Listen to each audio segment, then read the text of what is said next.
Yo, what it do? What the business is? It is another week in the books with the On Deck TV show. I am Spike Lou. Man, holla at your boy Animal Brown, Animal underscore Brown if you're looking for me. Absolutely, man. And I am Spike Lou on them same social sites. Holla at your boy AB. How you feeling out there? I can't complain. I was actually watching the women's college basketball game. It was entertaining so far. Get on board, nigga. Get on board. Angel Reese hooping too. Yeah, I I'll watch see. Angel Reese do anything. Yeah, I like Angel Reese, man. My little 6 foot snack right there. I like that. I can Six watch foot it. snack is insane. Yeah, I'm here But for yeah, it's that. supposed to break the record. It's supposed to be the most viewed college game in women's history. The last time Mm, they played it was 9.9. They trying to get to 10 this time. mm. I respect it. I'm So I here know for it. y'all are checking it out. Absolutely. I'm here for it too. I like the rise the women have. Make sure you check the next one out. Other gal is the one that's coming on next. The black girl, Juju, the freshman, Mm, beast. mm. She is a beast, nigga. But we know why y'all are here to get the latest and greatest in hip hop from a Southern perspective with AB and myself. This week, we're going to talk about who actually bought Revolt. It was a secret for a minute. We know Puff ran into some trouble and had to sell. Joe Budden makes a suggestion about Drake and being paid by other artists to promote them. We'll get into that. Rhapsody, excuse me, is tapping into her inner Nipsey hustle. We'll get into that. And a Drake feature that did not happen, man. A lot of seem to be going on the week, but we will start AB with BG, Baby Gangster, famous Cash Money rapper who was just released from prison. He seems to have been running into some trouble. They violated his probation on him, AB, because he performed with Lil Bootsy and did a song with Gucci Man and a joint project. That violates some of the terms of his probation. Federal probation officers filed the claim with the judge. The judge signed it, and he was arrested in Las Vegas. They told him to maybe try getting another job. AB, is this a big deal, little deal, or no deal? If he got to go back to jail, it's a humongous deal. And I would hate Mm, he just did 12 years, finally got out. It's been free BG for the past decade plus. He finally gets out. mhm. I would hate for BG to go back in jail for doing what he has been doing since he was about 15 years old, which is rap, make music. This is literally the only life that he knows professionally. And for them to be like, yo, I'm doing my job. This is part of the job description. We'll find another job. That let me know who we dealing with. We That's dealing with some nuts. Yeah. dickheads that want to see him down.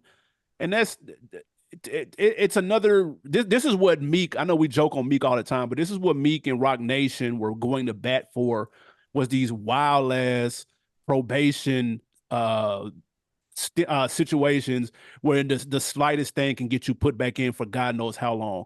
If you look at the stuff what his probation says, it says one condition of his supervised release is that he, quote, must obtain prior written approval before self-employment, which he didn't. And he's also barred from associating unnecessarily with convicted felons such as Boosie or Gucci Mane. Now, the tape with him and Gucci Mane came out months ago. So only why is this just not being brought up, dude? That's first off. Second off, Yes. associating with unnecessarily. What? Come on, man. Like, y'all, hey, they're clearly bored at the probation office, but I hope things work out for BG. But it's a huge deal if he got to go back, because that's got to be devastating mentally. This is a big deal. As you said, for a lot of the same reasons that you're saying, challenging him that he can't work for himself, that he has to go get a quote a job, I'm assuming, because they said no self-employment. That's insane. That's That's the nasty. modern day slavery, disgusting act. Like that is nasty. Because I could see if you were talking about Jerome from the block and he said he was a rapper and you were telling him it's a success, but BG has. BG is a professional rapper. This is not a game or a joke. So it's really upsetting that this is the stance that they would take that would get this far, as far as him going back to jail for it. I feel like a visit, an explanation, or just a warning. Like, my nigga, you can't do this, or you need to find another way to go about getting this approved quicker, something like that before you locking him up. and facing a potential probation violation. Also, too, you mentioned it, man. Like I know we talk about Meek, but this is the opportunity that he looks for. Like it's bittersweet. However, this other than tweeting about bullshit, going back and forth with Act, this is what he should have been vocal about immediately. This is Yeah. what you fighting for, bro. This is where you bring your billionaire, powerful friends that you said you've obtained from the stuff that you've been doing, and you're really serious about prison reform. You should have been the first nigga tweeting. Should still be tweeting. You went 24 hours with Act. Y'all niggas was going back and forth and back and forth. This should have been the thing that got Meek riled up. I really think that there's a missed opportunity there. Hopefully he does see this and does say something and can be influential in this ruling. But yeah, big missed opportunity for Meek Mill. I feel like he should be a lot more vocal about this. Hell, a lot of rappers should. Everybody knows BG. And everybody can see that this is clear bullshit. So I agree with you. This is a big deal. Yeah, I saw Boosie comment. Obviously, he stuck up for him, but man, I would Boosie was like for there more to be more rappers on one accord going to yes. bat for BG because I mean, come on, like obtain prior written approval before self-employment. What does that even mean, bro? Like, I don't even know what that means, dude. I got to get written Sounds like you before I can't put out work an for album yourself. before I go Yeah, it sounds like travel. that's I don't know. insane. It sounds like you can't work for yourself, and it's like you said, more rappers should be on one accord. And I ain't even just gonna pick on Meek Mill. This should be a nationwide thing for rappers. Like, you're challenging my profession. You telling this man, oh, he need to go get a real job, quote unquote. No, we do this. We make plenty of money off this. There's plenty of rappers who are affluent and rich enough to be able to say to make a difference with this, with some of the powerful friends that they've obtained. This is where, and I know we laughed about this before when Nori was like, we need a union or we need a This flag or is it. whatever the fuck he said. Mm-hmm. This is where the head of the hip hop union would come into play. And they'd be Yep. like, whoa, This whoa, is where, time out, yeah, flag on the play. Like, listen, they facts. This is pull where up. you start. Yep. So I don't know. Yep, you've been paying dues. You have political power because of the friends that you have and the way that you've been using the union money. Like, yes, this is 100. You are 1,000,000% right with that. This is where it would come into play. Absolutely, man. Moving right along. We teased it earlier about the game we was watching. Angel Reese and Caitlin Clark. We're not the only ones watching. Ice Cube is a fan as well. As we know, his Big Three League is kicking up into its 7th season, I believe. It started in 2017. And he made an offer to Caitlin Clark of Iowa, the popular shooting guard. He said, look, I got $5 million for you to play this season in the Big Three. I just need a 10-week commitment. It'll happen during the offseason of the WNBA. You won't miss any time there. I just need you for 10 weeks, 5 M's. My question, did Ice Cube, rapper turned sports mogul, what is the likelihood of this happening, and was this a smart play? It's a smart play by Cube. I do not think that it will happen. For reference point, the highest paid player in the NBA made somewhere around 242,000. WNBA. So you're talking about WNBA, yes. So you're talking about a lot of money. However, she makes good money on endorsements. This isn't something that she would have to do. She said she hasn't thought about it. Her team hasn't contacted her about it. She said, and they usually do with stuff like this. So good business move by Cube. I'm not mad at it, but as you just said, and as we led this show with talking about women's basketball, she's taking it to a place that it ain't never really been before. So I think that she would want to stay on that train. Even it really doesn't affect her women WNBA career. You still want that branding tied in with the WNBA versus being tied in with the Big Three. So that's why I think it's smart by Cube trying to get behind this freight train. However, I think that she's going to think a little bigger picture and commit that to the WNBA. Yeah. This one, first of all, let's be clear. This will never happen. However, you don't think she can play with men? No, it just won't happen. I don't think she'll put herself in that position. So let me not say the fact that a lady will play in the Big Three. I'm not saying that won't happen. I'm saying Caitlin Clark not taking this. Okay, got you. Say she won't. Got you. She not. But I will say this: it's a genius move by Cube. This is a genius marketing move. He just put his company next to one of the hottest sports figures in America right now. Right now, ESPN has an article, NBC News has an article about it, USA Today, The Guardian, New York Post, CNN, all of these places are talking about the Big Three now. Genius marketing move by Cube. He knows he ain't got a Facts. snowball Facts. chance in hell of her taking this damn offer. He knows that, but he just played a major chess play by attaching his name to someone else that's got motion and momentum right now. His season kicks off in June. This is the most pub he's gotten before any season except maybe the inaugural one. Maybe. Because he had AI come into play. Other than that, dude, he needs a bolt. He needs some juice. He needs impressions. This was genius. I would have never thought to do this. This was brilliant. He knows it's not going to happen. It reminds me of when people come out and throw their name in the hat to buy NFL teams. We knew Puff wasn't finna buy the Panthers. We knew P wasn't finna buy Reebok. Like, we knew that, but yet they put it out there and they got impressions for just saying it, just associating themselves with these brands. It's a smart play, very, very business savvy, strong marketing. I salute Cube for the attempt, even though I know what this was about. Yeah, I agree. Brilliant. I can't say enough how brilliant it was. Next up, man. Oh shit, this is you. My bad. All right, next up we have Offset. Offset was on the Club Shay Shay. Yeah. Shannon Sharp still killing it out here in the game.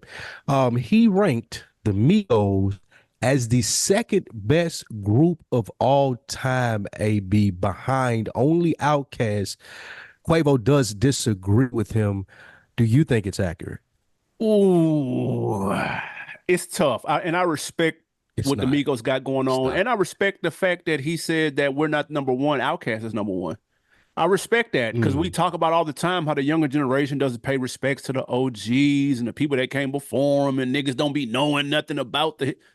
Throw that out the window, because he said, yo, we wouldn't be able to do this without Outkast, so I can't put us over them. You know what I'm saying? Which I respect. And we just talked about this last week with Joyner Lucas saying, like, I'm not the best. This nigga's better than me. He took a similar route, whereas Quavo was like, fuck all that, nigga. We the best group ever. He squashed all of that shit. Whereas Offset said, we second best. Now he put himself and he put the Migos over NWA and Run DMC and that, but you know, Migos, more respect needs to be put on the Migos names, but it's tough. I don't know if I would have them second. You could argue Mount Rushmore, though. You could argue that. Even though I don't want to shit on NWA's impact, their impact is immeasurable. And same thing for Run DMC, but also so is Migos, because everybody raps with that flow now. So don't sleep on that. So maybe Mount Rushmore.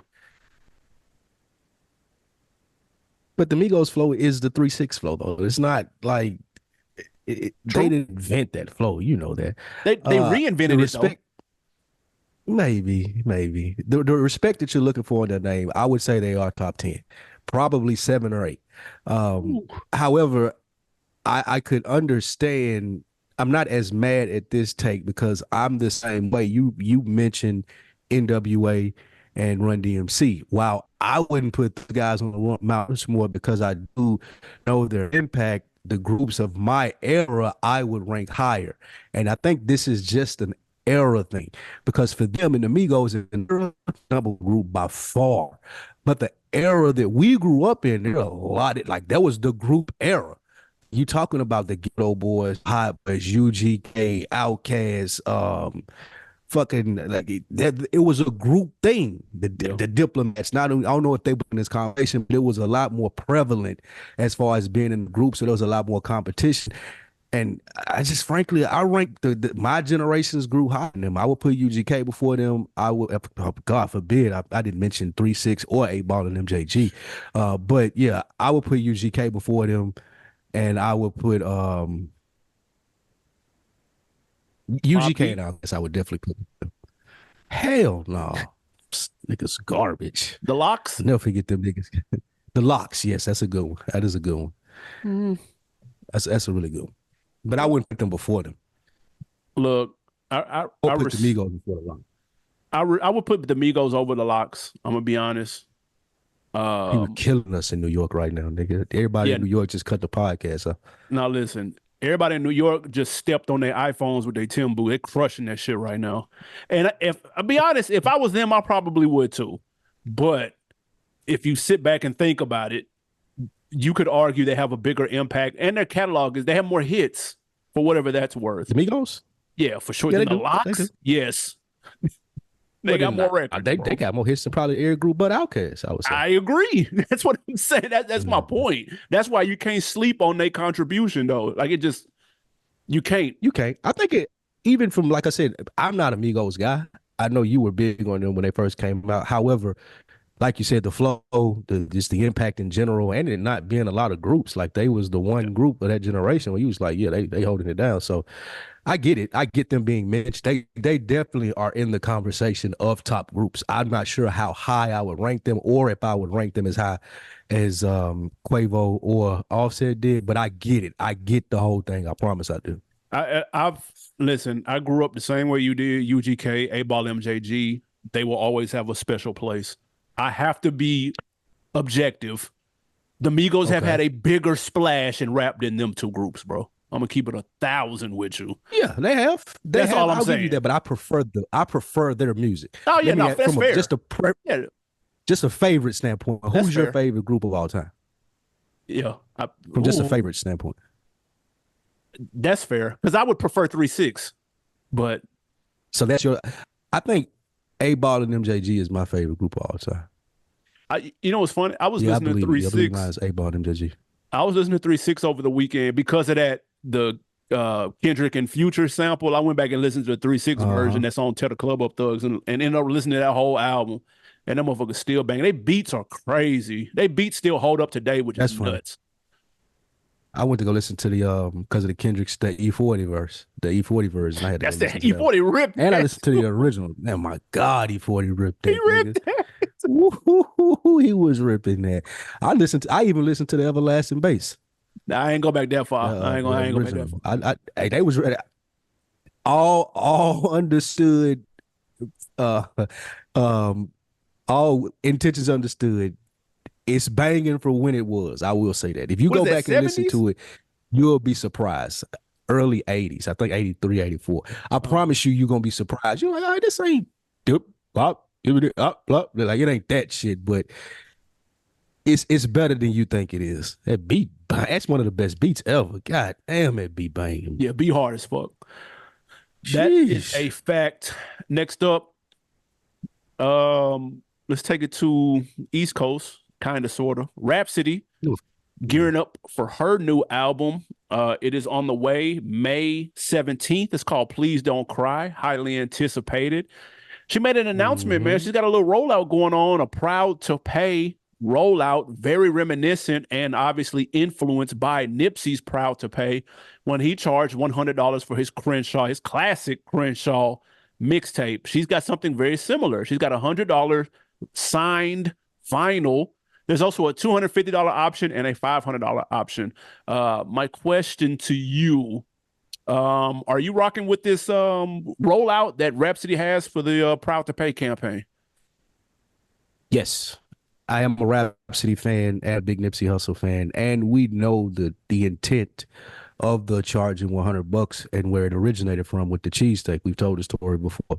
So in a game now, in a lane that's overly crowded, way more crowded than it was when Rhapsody started, where you have they may not be her direct competition because she's more of a lyricist, but the female artist is in front right now. And in order to break through, in order to get people talking about you and not stooping down to the level that she may feel that they're on as far as selling sex, she sell bars. Charging $100 for the album makes a lot of sense because people are going to start talking about it. Like you said, it's going to get more recognition than it would have had it just been a Rhapsody album. Unfortunately, because of the state of I won't say unfortunately, but just because of where the state of the game is. Like if you're not Sexyy Red or Cardi or Glorilla or one of them on that type of time, then it's going to be hard to get traction as a female MC. So this is great marketing. Again, as you said, like with Ice Cube earlier, this is brilliant from her team for her to come up with it. Yeah, we've seen it before, but it is going to make a splash with her campaign. And I want to be clear though, saying that she's not those other artists does not necessarily mean that we're talking about selling sex. Those artists that you name all have anthems out right now. They make anthem like they make big records. They make big records. That's not what Rhapsody's trying to do. She's not trying to get on the radio. She's not trying to get played in the club. That's what they're trying to do. This is different, and nothing's right or wrong about either. They're just different. So with that being said, I am a fan of this rollout, and I'm a fan that she made the post about it, and the first thing that she talked about, the very first page of the little slideshow on IG is Nipsey. She's paying homage to the person who brought this to hip hop, which I loved.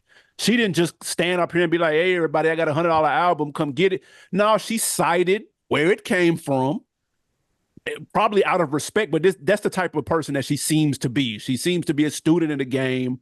She's not going to jack somebody's play and not give them credit. She's going to pay homage. It's the 5th year anniversary of Nipsey's passing that just happened the other day. We'll talk about that in a second, but I love that she referenced him first and foremost and talked about legacy and things of that nature, those things that Nipsey was on in terms of a marathon.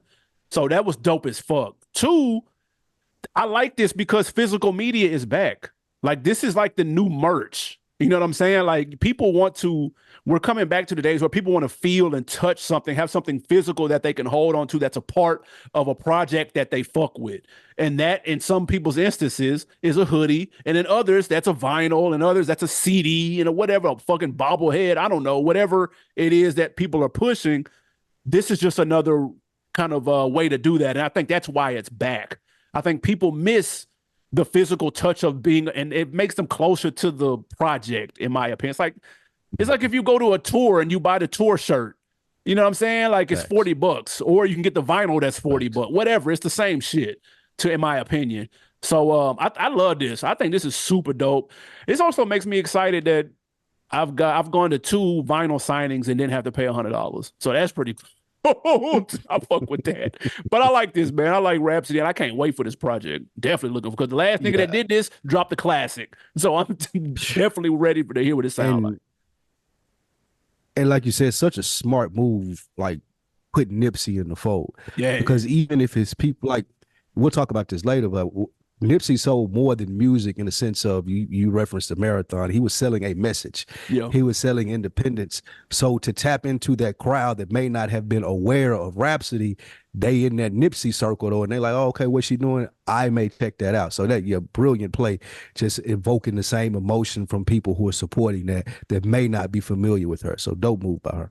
And real quick, for those wondering what the hell has come with the $500 play, the $500 joint is the signed vinyl copy, behind the music virtual Q&A hosted by Rhapsody, early digital access to the album, 48 hours, and exclusive access to unreleased songs from the project as well. So that's the $500 play for anybody that was wondering. If you're a big Rhapsody fan, that's worth it.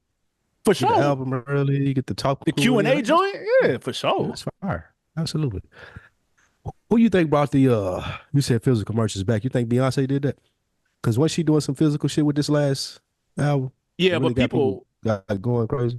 Yeah, she did the box joints that come with like a shirt and like a CD or something. But now physical copies have come back. I don't know who brought it back in hip hop. It may have been maybe like a Travis. He started doing vinyls kind of relatively early. Yeah.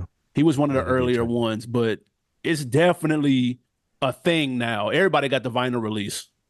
That's Mando, right along with the hoodie. That is true. Like, vinyl can damn near be like decoration and music too, so that's why you can move, like, you can have it as pictures and shit. So yeah, that's fire. Yeah. What we got next? Drake, the GOAT. He had a feature. Kendrick say something? He had a rumored feature that was lined up for BFB the Pac-Man, who dropped a new album on Friday. Heavily rumored. This was rumored to be happening before the Kendrick verse.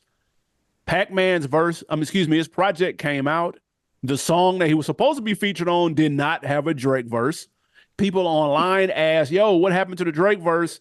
He said it was scrapped thanks to the Kendrick verse.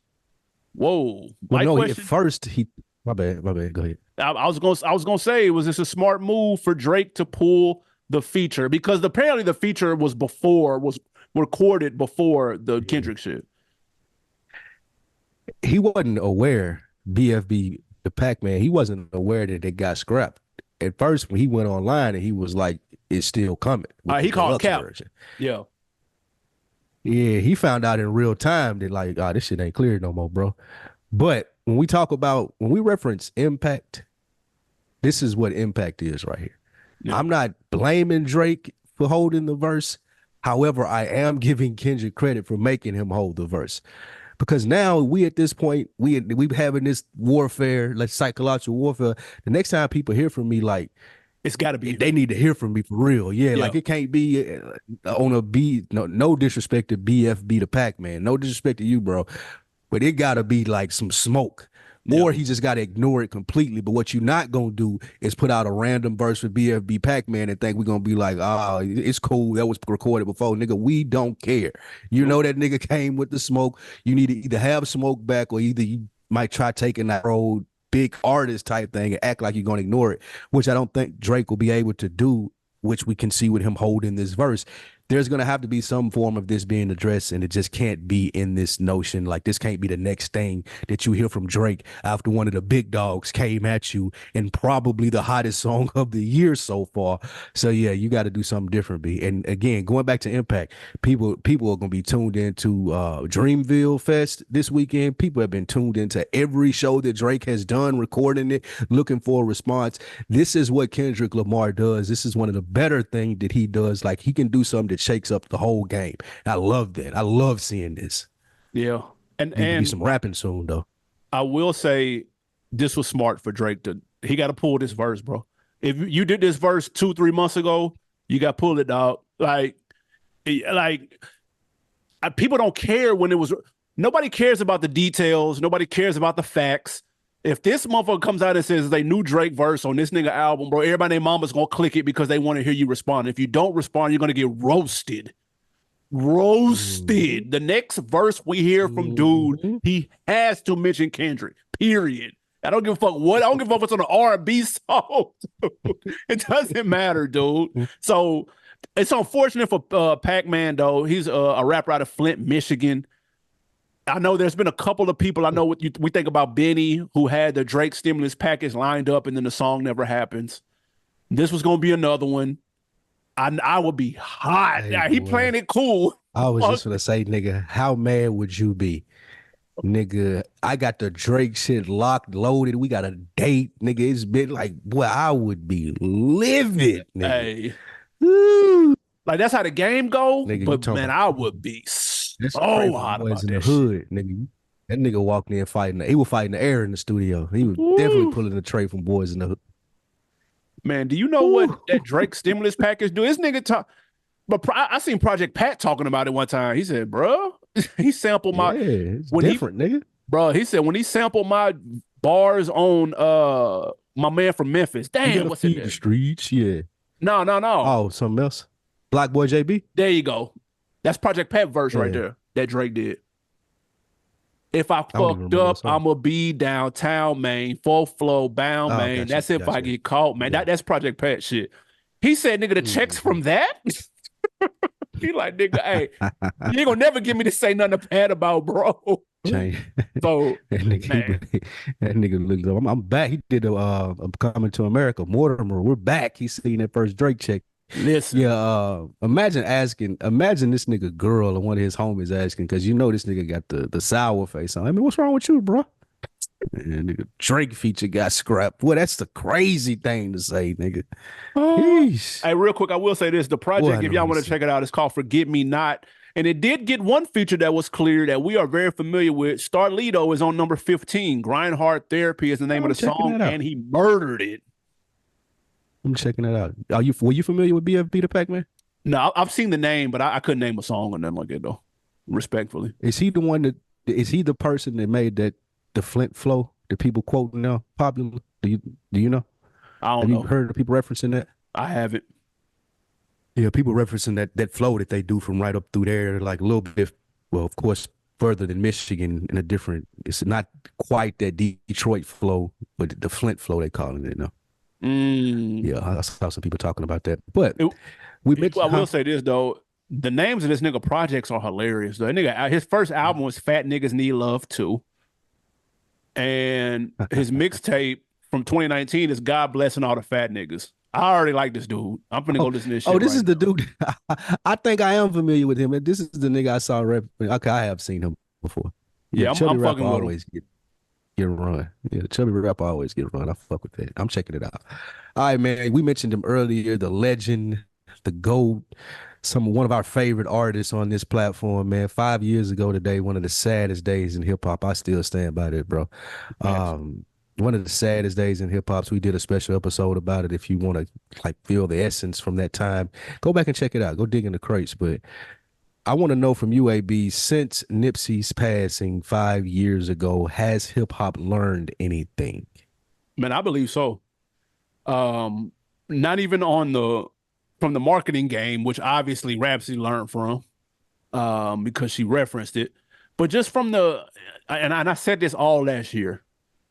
I said, Mhm. yo, there haven't been any rappers that have died, is specifically like violently, all last year. Now, Takeoff and situations like that, like those situations compound on top of that. Because when you get a situation like a Takeoff or you get a situation like a Nipsey, they're more of the heartbreaking ones because by all accounts, they not really fucking with nobody like that. You know what I'm saying? So like they compound. So Nipsey happens in 2019. It's terrible. From again, by all accounts, he's like a solid real nigga. By you know what I'm saying, like public facing, that's what we see. That's what people talk about him with a lot of respect behind the scenes. You see the way it went down. It looked like he was trying to give back to the community. You see that, and the way it goes down is terrible. It's one of the worst deaths in hip hop, easily. But then you get one more thing happened a couple of years later where you get like a Takeoff, who again, let anyone tell it, stayed out of the way. You never heard him beefing with nobody. You never heard him on Shade Room, caught up in no bullshit or whatever the fuck. And so that one also took a hit to hip hop. I feel like hip hop took a hit with that. But when you combine the two, it's even that much more heavier. And so I'm hoping that people have taken more security measures because of those two incidents and just have decided to try and move a little bit differently so that way things like that won't happen. It's unfortunate, and it was caught on tape. You know what I'm saying? So like those things, it's different when there's visuals to go with it, bro. Like if there was no visuals, niggas would still be talking about a conspiracy theory right now if there was no video. Like niggas would be talking to him like Yeah. he was Elvis or Pop. But since there's video to match with it, it makes it that much more worse. It makes it that much more real. And ask any artist now, even 5 years later, to comment on that shit, the whole room gets somber. Like you can't, nobody Yeah. can tell me it didn't have an effect. You know what I'm saying? I strongly feel like it did. And I hope that continues. And I hope people build off of it and remember it. Yeah, I think that that's the positive aspect of it. I do agree with you there. Where I will say that there's an area for artists to improve in and could take notes from Nipsey. I'm trying hard to think of another person, but the artists aren't as vocal as he was while he was in his bag. Like that whole lead up to Victory Lap and talking about the cryptocurrency and talking about the independence, like that's what made him so special to the people that fucked with him. And he was out there pushing that message. Like, nah, this is a little bit bigger than music. Now I feel like artists are a lot more quiet. I think that he might have been, and I'm trying to think of somebody, he might have been the last person that was in that bag where you just see him out like I have a bigger vision. Yeah. And it was reminiscent, not to compare him lyrically or career wise to a Tupac, but it was reminiscent of a Tupac. And that's where you get those comparisons because it wasn't just about me. Nipsey's most famous quotes is motivational shit. Yeah. Like you're not even really just going to his album. So I do think that there's a lot of potential for artists to start getting in that bag. I think now everybody is in that out of sight, out of mind bag, which probably has helped, as you said, with the violence aspect. Niggas ain't even outside no more, so True. they are safer. However, like think of the artists that are major that we don't hear from. Like Future just dropped probably one of the bangingest songs, as we said, like no interviews. And not that I'm expecting him to come make life-changing speeches or anything. I'm just saying the difference in what Nipsey was doing as he was pushing his album versus damn near anybody. We don't hear from Kendrick Lamar. We don't hear from J. Cole. We don't hear from Drake. We don't hear from none of these people, actually. Like, and unless you're like up-and-coming person, that's when we hear from you and you're doing the media routes there. But more established artists, as I feel like Nipsey was, they don't talk as much as he did. And I don't know if it's because they ain't got shit to say or they just like don't want to get in that bag. But I do think that's one place where we haven't learned anything from him because I do think as people see the admiration and love for Nipsey, they could have, some people can tap into that. Yeah, and now you hit the nail on the head. He talked about the vision, the play long term outside of music. Pac did the same shit. Man, we about to have concerts all over the United States from different hoods. We're gonna link up with the this, the that, the this, that he had the whole play laid out. No, the niggas don't talk like that no more. Like they don't. Not at all. And I'm Not, sitting you don't as you hear were none of talking, that no more, bro. I was trying my hardest to think of somebody. It ain't that niggas ain't making One person. plays. Exactly. They just a lot quieter about it. Yeah. And it ain't as inspiring because everybody like to they self about it. But yeah, like you said, like I was trying to think as I came up with this point, I was like, it gotta be somebody, one person, and I can't think of it. I mean, maybe you'll catch like a Jeezy talk business. Jeezy will talk. He's gotten more of the business grown man bag. Okay. I don't know about future plans, but he'll talk about what he got going on, the portfolio and shit. Yeah, that is true. Because he was on your Budden podcast, right? Earn Your Leisure. Yes, exactly. Yeah. And then you'll get that's true. You'll get an assets over liabilities episode, but that's more into how you making money today. But I was gonna say, yeah, that's still just business though. Like, for some reason, like the Pac and the Nipsey stuff, it was business, but it was also motivational. It wasn't. I think a lot of rappers nowadays come off with, "Oh, I got this going on," versus where how people looked at Nipsey and Pac is like, "Oh, we got this going on." Yeah, like I'm doing this for the benefit of every nigga who's an entrepreneur. Like I'm giving you this play, versus niggas now is like, well, I did. Versus, oh, I'm starting this so we can do this better. Like we need to be on this crypto stuff. We need to be on this Unity stuff. Like people really don't speak that way anymore. And I think Nipsey was the last nigga that did it, really. No, that's a good point. Nip had he had the STEM school out there and you know what I'm saying? Yes. Yeah, that he left a big hole in the game as it relates to that. That's a very good point. And there is to that point, that means there's an opportunity for somebody to feel that absence if they wanted to. Yeah, it's a brilliant remarketing enough for some artists to pull that off if they were interested. A brilliant remarketing that somebody can do. Next up, man. What we got next? Jumping Joe Budden. Your man has been popping off with the hot takes for years now on his podcast. He's got another one. He is questioning the validity of the relationship between Drake and Sexyy Red. Of course, if you saw Sexyy Red's new video, Get It Sexy, Drake is featured in the video. They've had a relationship. She opened up for him on his tour. He has flown her out to open up again for the J. Cole Drake tour. She has flaunted how he's bought her bags and all this. It's a whole thing going on. Now, he suggests that Drake is being paid by the label to act like they're cool. Sexyy Red reposted the clip and said, "These niggas are dumb." My question to you, what do you believe? Are you biting what Joe Budden is saying? I think there might be some validity to this, and even in debunking her response, like I feel like the label would do this without her even knowing, really. Like I think that Drake is that powerful where like I'm having conversations with the motherfuckers at the head of the table and they're like, hey, we just signed this, just we'll throw you some on the back end, just go out, just have a good time with her or whatnot. Even with the 4 bats nigga, he's gotten the stimulus package out of nowhere. So I do feel like it's plausible for the plan to have changed from a business aspect as to I want to sign my crew and get these niggas on and I'm gonna do a subsidiary of the label and start my own label. I do think it's smart for someone with Drake's impact to go a different route and be like, look, I can make anybody hot. So y'all tell me what y'all need. I need my little 10-15% on the back end or the front end, whichever one you prefer, whichever one make more sense to you from a business standpoint. But yeah, I go do the videos with it. Yeah, I bring her out on tour. It's only gonna do good for me. I'm Drake.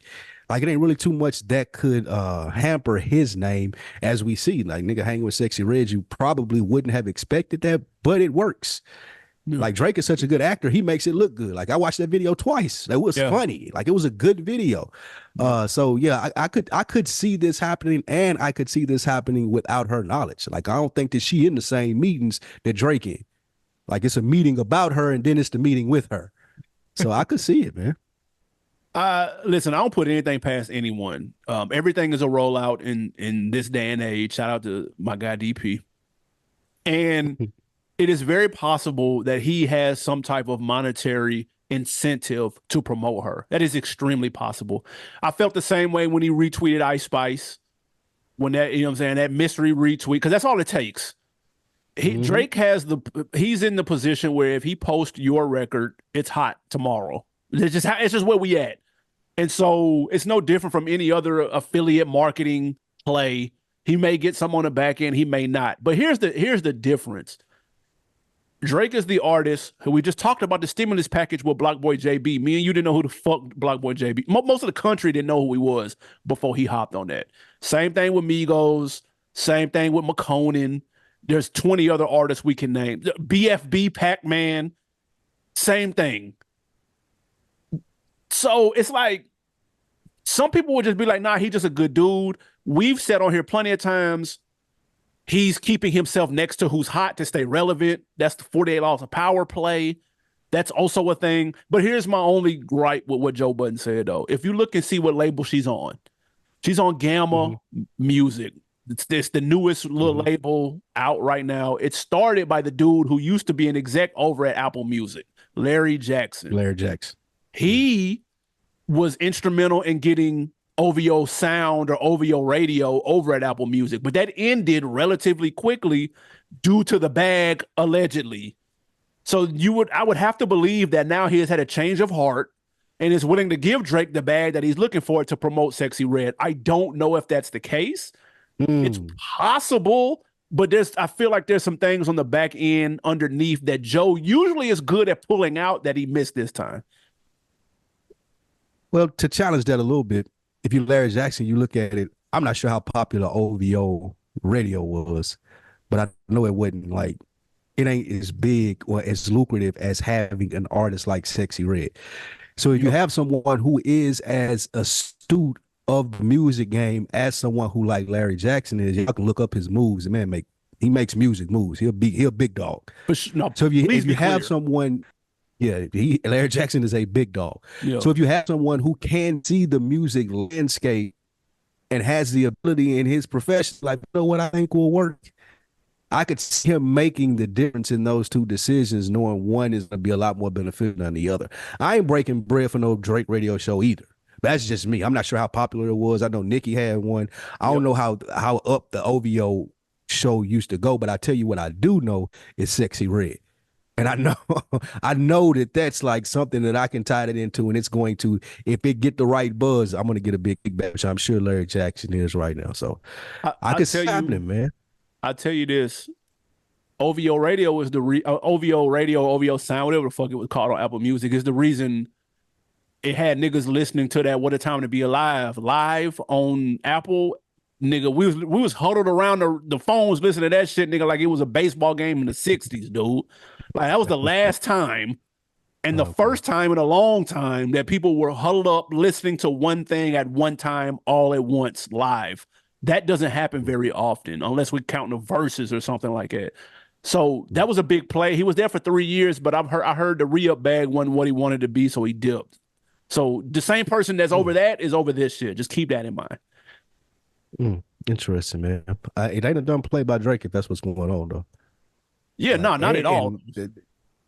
To go a little bit further into the conversation of what they were talking about on Joe's podcast, it was them understanding why people like Future may be mad at Drake because he's been presented with business opportunities like that they weren't even offered. So he was saying he could see somebody like Future being sour or Kendrick Lamar being sour because in their mind, they probably feel like they could go do the same thing. I don't think Kendrick got nothing to do with it, but I could see that a thing for Future though. Yeah. Is that hating though? Interesting. By Joe? No, if that's the case with Future and fill in the blank artists. Well, it was Future, Metro Boomin, people like that. They saying, well, I could do that too. It sounds like hating. Is it hate? It's hating. It depends though, bro. Like okay, let's say at my label, I'm the big dog. Ain't no Drake. I don't got Drake. Whoever that I'm signed with, if I'm Future, y'all don't got Drake. So how were they able to come up with this idea? And y'all, I could see him being frustrated about it, but now you have the leverage, if this is happening, to know that it is happening and know that you have the opportunity to do so. Yeah. I wouldn't be mad and make no song about it if I was Future, but I'd be Dame Dash in them offices. Like, nigga, something got to change. This nigga getting that bag over there. Y'all didn't even tell me y'all giving out bags like that. Oh, nah, yeah, we got to do this. Some renegotiation needs to happen. But Future not outside enough, though. I'm gonna be honest. He's not outside enough. And that would be the thing. Like, in order to get that deal, you now have to start coming outside. You can't pull a Kendrick Lamar or a Future or J. Cole do okay with coming outside, but yeah, you got to be outside. Like that would be a hell of a deal for a Kanye West. Facts. If I was somebody, I would 1,000,000% say, hey, Kanye, I just need you to show up with this nigga. If that person could handle being around Kanye. What's next? All right, man. Last, before we get into these wins and the losses, AB, there was a lot of intrigue as to who was going to be buying Revolt magazine. Revolt, since Puff had to do some off-selling with the things that he has going on. The owner of Essence magazine, Rashuli Dennis. I hope I'm pronouncing that first name right. If not, my apologies, Mr. Dennis. But this person has bought Essence magazine. Do you expect big things to happen for Revolt under new ownership? Yeah, I'm gonna be honest. I don't know too much about this person other than they own Essence and they started with Shea Butter, Shea Moisturizer. They own Shea Moisturizer. Owning Shea Moisturizer and owning Essence makes sense. I don't know. So much sense. That makes too much sense. I don't know where owning Essence smell like Shea. Yeah, Essence smell like Shea Moisturizer. You put it in the magazine, so I could definitely see that. I don't know where owning Revolt, a TV channel, comes into play, other than you get to run ads for your Shea Butter. But I don't know. I'm looking forward to it. We've talked about this ever since its inception. We really want somebody to A, call us so we can fix Revolt, but B, if you're not going to call us, then fix Revolt your damn self, or get somebody in the chair who can really maximize the potential of it. It needs to be the ESPN of hip hop. We've said this 10,427 times. Have live shows on there instead of games. Have a staple show that's not Sports Center, but it's like a staple Monday through Friday flagship show. Nigga, Friday nights throw the old, like, straight to DVD rap movies like Choices, the E40 shit, fucking State Properties. Have those on Friday nights. And, bro, you can fill this up with content, bro. Have a couple of dope-ass podcasts throughout the week. It could be dope, bro. Like, I really wish they would either call us or get somebody to know what the fuck they doing. It would be a dream to create programming for a complete hip hop channel as this could be. Like you said, we've said this many times before. So I have high hopes. I don't know about expectations, but everything you said, yes. Like this is, I hope this Mr. Dennis person is putting someone in there that's going to be able to do it. I know Puff hired a couple of CEOs. They really didn't work out. It really didn't take Revolt to that level that we're expecting it from it. I do think that there's the opportunity of it. I don't think it's a pipe dream when you say ESPN, because we've talked about how big a genre that hip hop is, and there's so many different formats of programming that you could let the podcast route, the live show route. Shit, you ought to be in discussions right now to get Versus back. Yep. Like my first phone call, if I was this nigga, would have been to Swiss, whoever got Versus now, and Timbaland. How we get this back going? How does it premiere on Revolt? Like that like those are the conversations that should be had. And I really hope, again, don't expect, but I hope that he puts somebody in effect that's going to be able to get that program right and make Revolt like a standalone thing. Like, it don't even have to be a TV channel. It could be an app, like the 85 South app. Has all of their content. You can do the same thing with Revolt, or it could be a continuous 24-hour day thing. So yeah, the opportunity is there, bro. I want somebody to, man, just call us. Y'all spam Revolt. Tell them, hit us up. We got ideas. We've been talking about this for years, ever since we went to the first Revolt music conference, dog. Thanks. I promise you. Yes. We'll make it pop. Absolutely, man. So I hope that happens again. Y'all spam Revolt, let them know to get in the on deck DMs. All right, AB. Before we get out of here, we got some wins or losses. Excuse me. First is Duro, your man, Dallas MC. He remixes his own hit, that ice cream paint job, a mere 15 later after it was released. Was that a win or a loss? I'll say it's a win. You're a one hit wonder, with all due respect, and you're able to remix that same song and try to get another bag off of it 15 years later. That's a lowercase W. It's a big W if it works. Listen, man. Duro's parole officer is the one can tell him, hey man, you might need to start thinking about some form of employment or something, bro. Like, I don't know if I can sign off on you just being a rapper with the song 15 years ago. Now you're doing a remix too. Then it would maybe make sense if you wouldn't. Like, it ain't BG. BG can make music, we know. No disrespect to Duro, man. I mean, if it's gonna pay the bills, yeah, more power to you, my brother. Whatever you got to do to stay relevant and get the bag, I guess. I guess it's a W. Real quick, first of all, he changed his name. His name is now 6'3". Oh man. And this is screaming struggle. yeah, and his government name is Dorwin DeMarcus Duro. Just thought that was Triple D. Yes, Triple D. That's funny as hell. D3.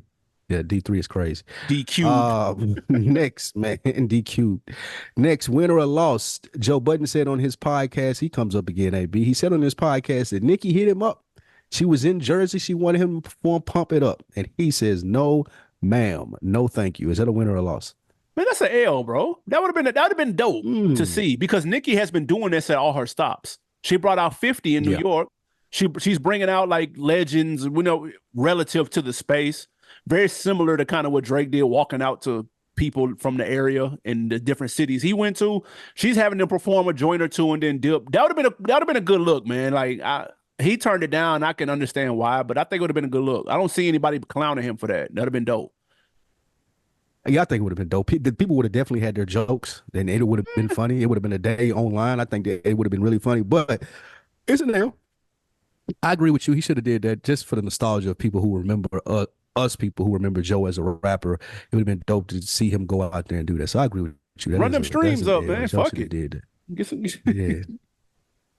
And I think, if I'm not mistaken, I heard him say that he about to get the time is up to 25 years or something, may be coming up, which he owns it now. He should have really done it. This would have helped. Yeah, I would have. The Nicki concert, all y'all motherfuckers that didn't know it, now y'all know it. But Pump It Up was a popular song. But yeah, I definitely would have did that. All right, next W or an L. I watched more videos this week than I have probably in the last year. AB, I seen that Sexyy Red video, Get It Sexy, but I also seen Juvenile's 400 Degrees. Yep. He dropped a brand new music video for the song that's over 20 years old. Win or a loss? This is an L, only because the video was some slaw. It's an L? Yeah, it's an L. Oh, man. L is in loss. Jesus. Shout out to Juvenile, birthday the same day as mine. Salute to him. With all due respect, this is a classic album. The video was trash, though. Like, like dead ass, I bullshit you not. I had this concept several years ago, and I was going to redo a video. I was going to redo a song that had a whack-ass video back in the day. From like 93, 94. Space Age Pippin. Yes. I was going to redo it. Yeah. I reached out to the people to get how much it cost to license it.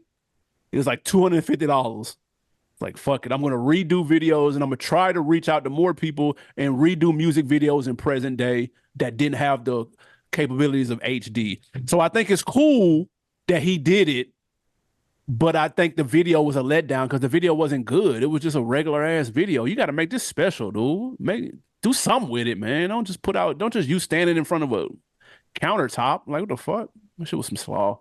Yeah, the treatment could have been better. Right. It could have been more nostalgic. Like, I appreciated hearing the song. Song is banging. Of course. It was good seeing Juvenile in an updated music video. But I almost wonder, if I'm Juvie and you tell me this concept, you don't got a better idea than this. Why am I doing? Like, why is this worth my time, right? Nobody even really watch videos no more, unless it's a video that has something go with it, like then it's impactful or something that's different, as Sexyy Red video will. So yeah, I'd have to agree with you here. This is watched it supremely underwhelmed Yeah. at him just standing there rapping. It looked good, but it just nothing really happened. But the thing is, it is doing well on YouTube. It's at 1.6 million views, and trust me, if he would have just put out a regular video or a new song, it wouldn't have done half of that. So I get it. That's a fact. And this is more of a testament to people wanting that nostalgia feel, and that let's take the old legacy acts and make newer, modern videos to them. Just put some thought into it. That's all. When I want to do the 8-ball shit, it wasn't gonna be niggas standing in front of a goddamn granite countertop. Yeah, give it a little thought. Give that treatment a little thought. I understand that. All right, who we got for deck of the week, and what your put-ons is, AB? Let's go to YouTube, man. Shout out to new subscriber Birdman850, and shout out to Public Enemy B. He's 36, laughing my ass off, referring to you and M Extra not knowing how old Joyner Lucas was. Apparently, y'all thought he was a 2000s baby. I think it was in his. I did. He's not. He's a grown man. 36 still mine. Him being 36 is still mind blowing to me. I will. So shout out to them, man, for the comment. We appreciate that. My put on, matter of fact, it will be Joyner Lucas. His album, Not Now I'm Busy, got washed under the radar because of the Future and Metro Boomin, understandably so. But check his album out. I was thoroughly impressed with it. I've always liked his singles, but I can never really get into a full album. I think I liked ADHD maybe a little bit, but on this one, he's mastered the art of actually making songs and not just telling 15 stories in a row. He's got hooks on a lot of the joints. It's not a lot of, with the exception of the Broski joint, the video we watched with dude from Power. Jelly Roll. Yeah, no, I'm saying the one where he was with Rotimi a couple of months ago. With the exception of that song. Oh, damn, I forgot about that. Right, that's all bars. A big 4-minute story. I don't need a whole album of that. He only sprinkled in 1 or 2 of those, and then the rest are actually records with catchy hooks, with good features. He's got Simba on there who killed it. He's got a DMX feature. He's got the Jelly Roll feature that you mentioned. He's got a, believe it or not, a Twister feature that might be verse of the year. Just putting that out there. But it's a dope album, in my opinion. Okay.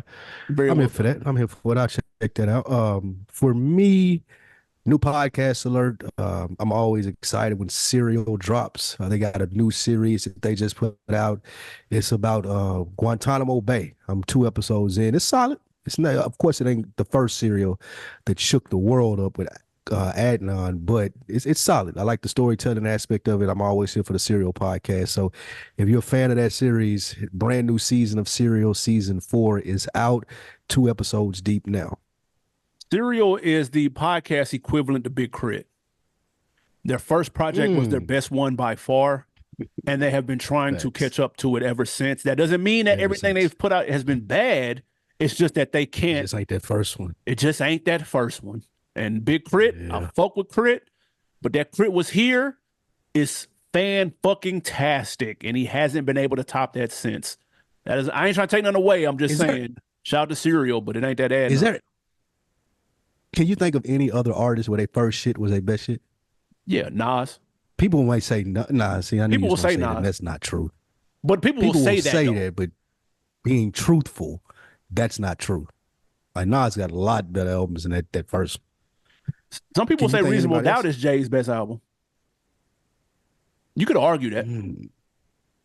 I don't agree with it, but you could argue that. I wouldn't debate you on it. I can't even see that no more, though. I ain't even gonna hold you.